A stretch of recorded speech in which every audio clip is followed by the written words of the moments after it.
इस वीडियो में हम देखेंगे इकोनॉमिक्स का पूरा सिलेबस और उसके साथ साथ मैं आपको गो थ्रू कराऊंगी वो सारे इंपॉर्टेंट टॉपिक्स जो आपको बिल्कुल भी मिस नहीं करने हैं और बिल्कुल भी स्किप नहीं करने हैं, क्योंकि यही टॉपिक्स आपको 80 ऑन 80 स्कोर करवा सकते हैं। मैं आपके लिए एक 4 डे स्टडी प्लान स्ट्रैटेजाइज करूंगी जिसमें हम देखेंगे कि डे 1 से लेकर डे 4 तक आप क्या पढ़ेंगे और कौन से टॉपिक्स पढ़ेंगे, और इसके बाद we will jump into the most important topics from each unit. तो डे 1 पे आपको मैक्रो इकोनॉमिक्स का जो यूनिट है national income and related aggregates जो 10 मार्क्स की है वो करनी है, और उसके साथ साथ आपने determination of income and employment भी करना है जो 12 मार्क्स का है।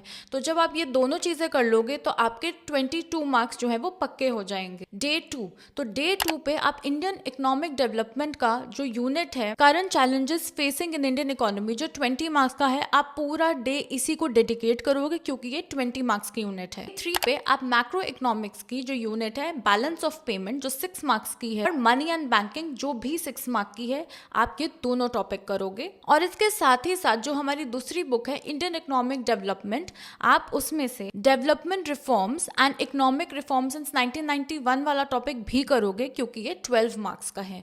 तो ऐसे आपके 24 मार्क्स प्रिपेयर हो जाएंगे। डे 4 पे आप मैक्रो इकोनॉमिक्स का यूनिट गवर्नमेंट बजट करोगे जो 6 मार्क्स का है, और उसी के साथ साथ आप इंडियन इकोनॉमिक डेवलपमेंट में से development experience of India and comparison of countries भी करोगे जो कि 8 मार्क्स की है। इससे आपके 14 मार्क्स प्रिपेयर हो जाएंगे। And now let's jump into the most important topics from every unit. पहली यूनिट है हमारी national income and related aggregates. जो ये वाली यूनिट है, ये वाली यूनिट हमारी 10 मार्क्स की है, तो इसमें से पक्का से एक 4 मार्कर या 6 मार्कर जरूर आएगा। सबसे पहले तो जो हमारा मीनिंग है कंजम्पशन गुड्स का, कैपिटल गुड्स का, फाइनल गुड्स का, इंटरमीडिएट गुड्स का, स्टॉक्स, फ्लोज, डेप्रिसिएशन, इन सब का आपको मीनिंग जरूर से पता होना चाहिए, क्योंकि इस पे जो है 1 मार्कर जरूर आएगा। वो 1 मार्कर आपका कोई स्टेटमेंट का क्वेश्चन हो सकता है या फिर कोई ट्रू एंड फॉल्स का क्वेश्चन भी हो सकता है। इसके बाद जो बहुत बहुत इंपॉर्टेंट है इस यूनिट में वो है हमारे methods of calculating national income.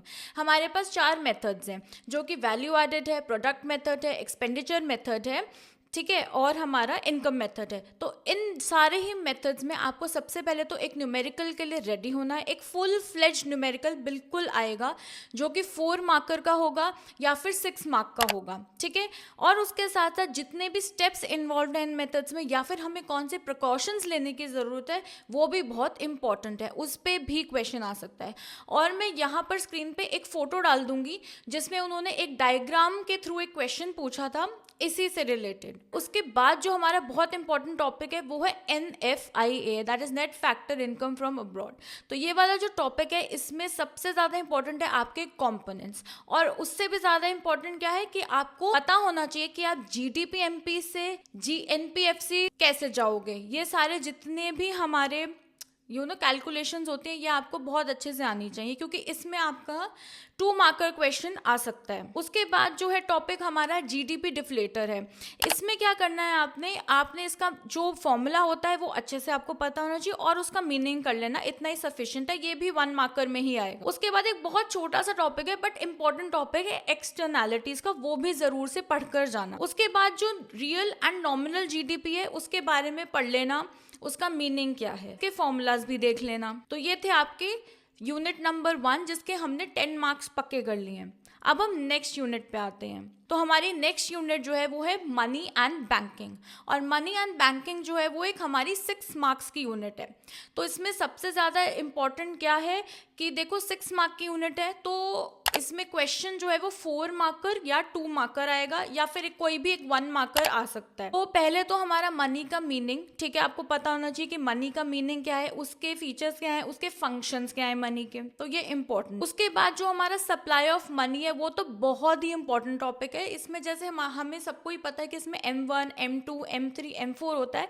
पढ़ना तो आपको सारे M1, M2, M3, M4 है, पर सबसे ज्यादा इंपॉर्टेंट इसमें से M1 है, और M1 के चांसेस ज्यादा हैं आने के, जितना मैंने एनालिसिस अभी तक का किया है। उसके बाद जो हमारा सबसे ज्यादा इंपॉर्टेंट पूरा टॉपिक अगर मैं देखूं जैसे हमारे सिलेबस में भी गिवन है वो है control of credit through bank rate, cash reserve ratio, statutory liquidity ratio, repo rate, rate, reverse repo rate, open market operations and margin requirement. ये पूरे ही टॉपिक्स बहुत इंपॉर्टेंट हैं।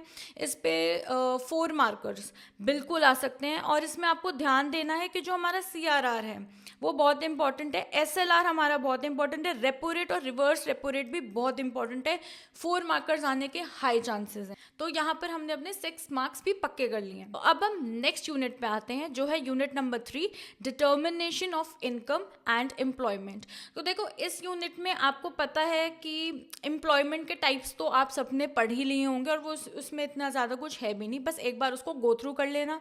और ये जो यूनिट है वो 12 मार्क्स की है, तो ये वाली यूनिट बहुत बहुत इंपॉर्टेंट है। यहाँ पे आपको सबसे ज़्यादा इम्पॉर्टेंट ये है कि आपका यहाँ से एक न्यूमेरिकल आएगा और वो जो न्यूमेरिकल है ये चांसेस है कि वो इन्वेस्टमेंट मल्टीप्लायर से आएगा। जैसे आपको के की वैल्यू पूछ लेगा कि के की क्या वैल्यू है, और जो के फॉर्मूलाज हैं अलग अलग वो भी ज़रूर से कर लेना। जैसे K is equal to change in Y upon change in I, या फिर K is equal to 1/1 minus MPC, या फिर K is equal to 1/1 minus MPS। तो ये तीनों फॉर्मूले बहुत इंपॉर्टेंट है। फिर इसके बाद जो हमारे छोटे छोटे से टर्म्स हैं जैसे aggregate demand, aggregate supply, marginal propensity to consume and marginal propensity to save, इसमें आपका 1 मार्कर आने का चांस है, जैसे कि ट्रू एंड फॉल्स आ जाएगा या कोई स्टेटमेंट बेस्ड क्वेश्चन आ जाएगा। टॉपिक आपको स्किप नहीं करना है वो है aggregate demand and aggregate supply approach. ठीक है, ये बहुत इंपॉर्टेंट है। हाँ, इसके बाद जो हमारा एक्सेस डिमांड है और डेफिशिएंट डिमांड है, ये बहुत इंपॉर्टेंट टॉपिक है। और इसके साथ ही साथ आपने बिल्कुल भी मिस नहीं करना है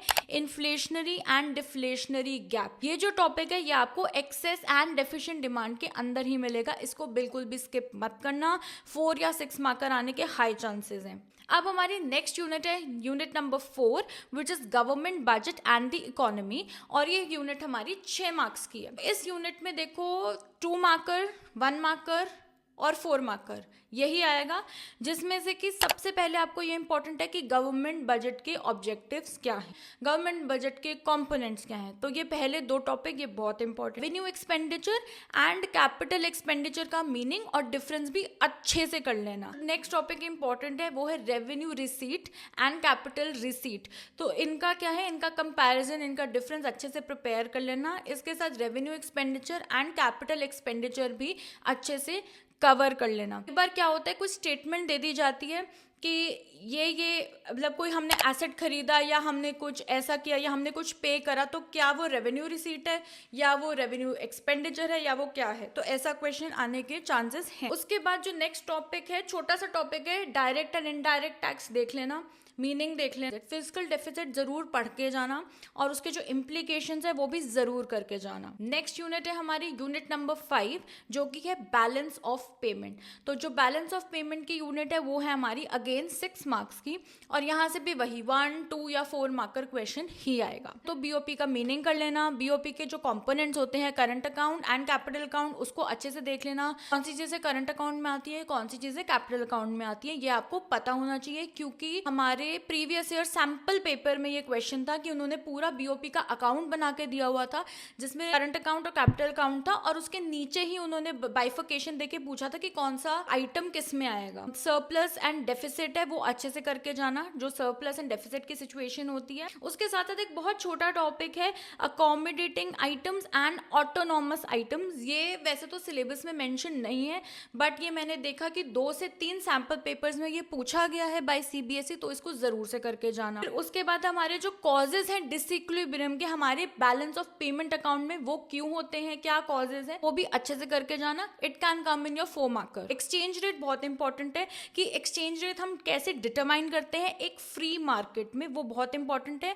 और जो हमारा फ्लेक्सिबल एक्सचेंज रेट है और जो हमारा फिक्स्ड एक्सचेंज रेट है, उन दोनों ही एक्सचेंज रेट के मेरिट्स एंड डीमेरिट्स भी आपने जरूर से करके जाने हैं। ये भी 4 मार्कर 2 मार्कर में आ सकता है। ये था हमारा पार्ट A जिसके हमने 40 मार्क्स जो है वो बिल्कुल अच्छे से पक्के कर लिए। अब हम आते हैं हमारे पार्ट 2 पे।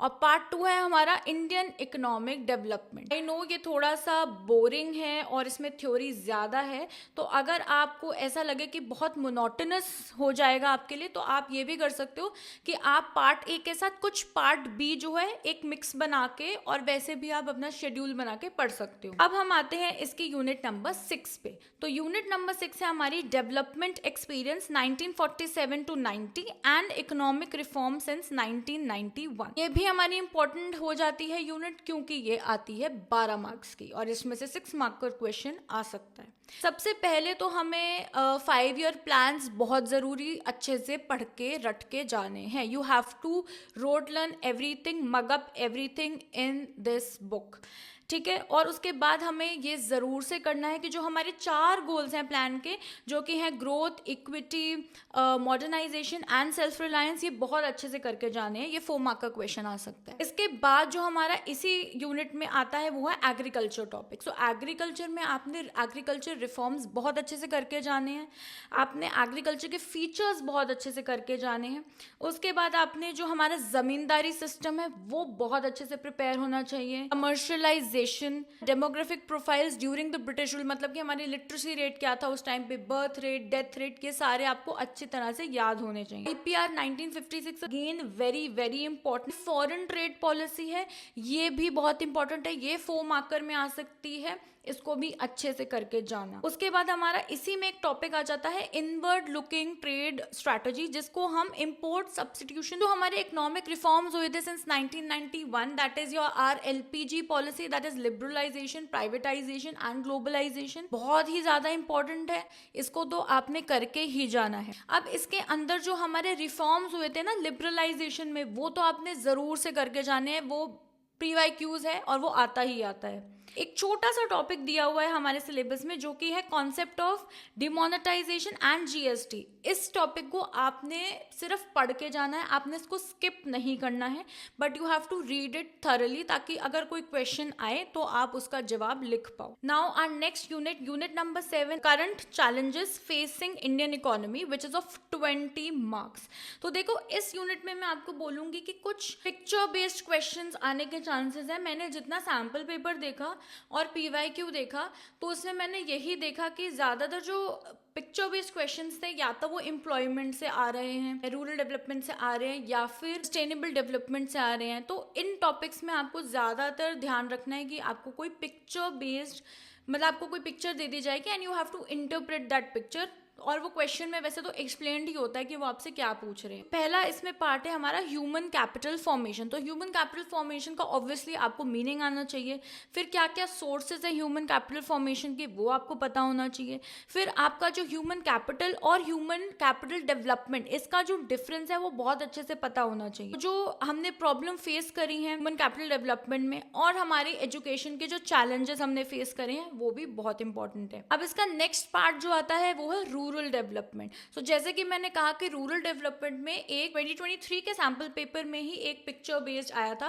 विमेन थी, वो कुछ काम कर रही थी और उन्होंने ऐसे एक क्वेश्चन पूछा था, उसकी मैं इमेज यहाँ लगा दूंगी, ठीक है। उसके बाद इसमें आपने रूरल क्रेडिट का टॉपिक अच्छे से प्रिपेयर करना है। अच्छा, फिर हमारे रूरल क्रेडिट के ना 2 सोर्सेज होते हैं, जो कि इंस्टीट्यूशनल होते हैं और नॉन इंस्टीट्यूशनल होते हैं। तो ये दोनों ही आपने अच्छे से प्रिपेयर करके जाने हैं। गवर्नमेंट ने क्या स्टेप्स लिए हैं to improve rural credit? SHGs, that is self help groups. ये क्यों बनते हैं, इनका मीनिंग क्या है, इनको क्यों बनाया गया, कौन से टाइप ऑफ लोग मिलकर ये ग्रुप्स बनाते हैं। ऑर्गेनिक फार्मिंग एक छोटा सा बहुत इंपॉर्टेंट टॉपिक है, इसके आप एडवांटेजेस जरूर करके जाना। अब हमारा नेक्स्ट टॉपिक है इसी में एम्प्लॉयमेंट। तो एम्प्लॉयमेंट में जैसे मैंने आपको बोला, आपको डिफरेंट टाइप्स ऑफ एम्प्लॉयमेंट तो पता ही होंगे। उसके अलावा जो बहुत बहुत इंपॉर्टेंट है वो है हमारी जॉबलेस ग्रोथ का topic, casualisation and informalisation of workforce, ठीक है। हमारा फॉर्मल इनफॉर्मल सेक्टर के बीच में जो डिफरेंस है, ठीक है। हमारी अनएम्प्लॉयमेंट के क्या कॉजेज हैं इंडिया में, फिर वही पिक्चर बेस्ड क्वेश्चन आने के बिल्कुल चांसेस। और इसके साथ साथ जो हमारा ग्लोबल वार्मिंग का टॉपिक है, ग्लोबल वार्मिंग क्यों होती है, क्या कॉजेज हैं, उससे क्या हार्म होगा, ये वाले जो है। और ऐसे ही टॉपिक्स पे ना यूजुअली केस बेस्ड क्वेश्चंस भी आते हैं, केस स्टडीज भी आते हैं। नेक्स्ट यूनिट जो है हमारी unit number 8 which is development experience of India, ठीक है, और ये है हमारी 8 मार्क्स की। तो यहाँ पर सबसे इंपॉर्टेंट क्या है, जो भी चाइना की पॉलिसीज हैं, जो चाइना की पॉलिसीज हैं वो आपने बहुत अच्छे से करके जानी है। जैसे वन चाइल्ड पॉलिसी हो गई है ना, ऐसे करके बहुत सारी पॉलिसीज दी गई हैं, वो आपने करके जानी है। ह्यूमन डेवलपमेंट इंडेक्स, ये बहुत इंपॉर्टेंट है, ये आपको पता होना चाहिए। और उसके साथ साथ जो भी हमारी सिमिलर पॉलिसीज हैं between India China and India Pakistan, ये भी आपको ज़रूर से करके जाना है। इसके अलावा जो चैप्टर्स हैं वो आपने बहुत अच्छे से रीडिंग देनी है एनसीईआरटी की, आपने पिक्चर्स भी देखनी है, आपने सैम्पल पेपर्स भी करने हैं और आपने पीवाईक्यूज भी करने हैं, क्योंकि ये बहुत इंपॉर्टेंट है, यही आपका बेस है और ऐसा ही क्वेश्चन आपके बोर्ड एग्जाम में आपको देखने को मिलेगा। जो भी मैंने आपको टॉपिक्स बताए हैं ये मैंने एनालिसिस किया था, पिछले 5 साल में क्या था, चेंज होने के बाद क्या आया, ठीक है, उसके हिसाब से ये मैं प्रिडिक्शन कर रही हूँ। मतलब ये नहीं है कि आप एनसीईआरटी नहीं पढ़ोगे या अपनी इकोनॉमिक्स की बुक पढ़ोगे ही नहीं और सिर्फ ये इंपॉर्टेंट टॉपिक्स करके जाओगे। आपने पूरे की पूरी बुक अच्छे से करके जानी है।